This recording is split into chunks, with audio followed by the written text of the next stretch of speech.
مدینہ کی فضا پر سکون تھی، لیکن آسمانوں پر خاموشی چھا گئی تھی۔ فرشتے خاموش کھڑے تھے، کیونکہ آج اللہ کے محبوب صلی اللہ علیہ وسلم کے لیے ایک خاص پیغام آیا تھا۔ حضرت جبرائیل نازل ہوئے۔ یا رسول اللہ صلی اللہ علیہ وسلم، اللہ تعالیٰ نے آپ کو سلام بھیجا ہے۔ جبرائیل نے عرض کیا، یا رسول اللہ صلی اللہ علیہ وسلم، باہر حضرت اسرائیل کھڑے ہیں اور اندر آنے کی اجازت چاہتے ہیں۔ نبی صلی اللہ علیہ وسلم نے فرمایا، انہیں اندر آنے کی اجازت ہے۔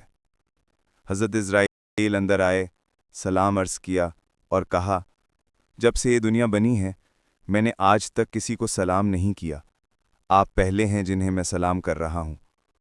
پھر حضرت اسرائیل صلی اللہ علیہ وسلم سے کہا، اللہ نے فرمایا ہے کہ روح قبض کرنے سے پہلے آپ کی مرضی جان لوں، اگر آپ آنا چاہیں تو لے آؤں اور اگر رہنا چاہیں تو چھوڑ آؤں۔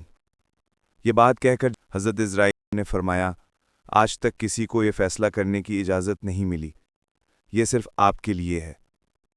پھر رسول صلی اللہ علیہ وسلم نے حضرت جبرائیل سے پوچھا، آپ کی اس بارے میں کیا رائے ہے؟ تو جبرائیل نے عرض کیا، اللہ آپ سے ملاقات کے شوق میں ہے۔ پھر رسول صلی اللہ علیہ وسلم نے حضرت جبرائیل سے فرمایا، جاؤ اللہ کے پاس جا کر پوچھو کہ میرے بعد میری امت کے ساتھ کیا ہوگا۔ پھر حضرت جبرائیل اللہ کا پیغام لے کر واپس آئے اور عرض کیا، اللہ نے فرمایا ہے کہ ہم آپ کی امت کو تنہا نہیں چھوڑیں گے۔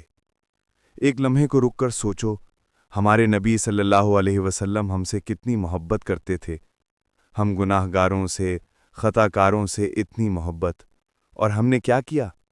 ہم ان کا مشن بھول گئے، ہم نے گناہوں میں اپنی زندگیاں برباد کر لیں، اپنے ہی ہاتھوں سے اپنی نیکیاں ضائع کر دیں۔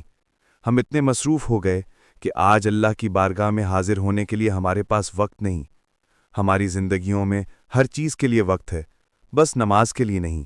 جب ہمارے نبی صلی اللہ علیہ وسلم نے اجازت دی اور حضرت اسرائیل نے نہایت رمی سے روح محمدی صلی اللہ علیہ وسلم قبض کی، دنیا سے رخصت ہوتے وقت بھی نبی صلی اللہ علیہ وسلم کی زبان پر آخری الفاظ تھے، الصلاۃ الصلاۃ، نماز نہ چھوڑنا، نماز نہ چھوڑنا۔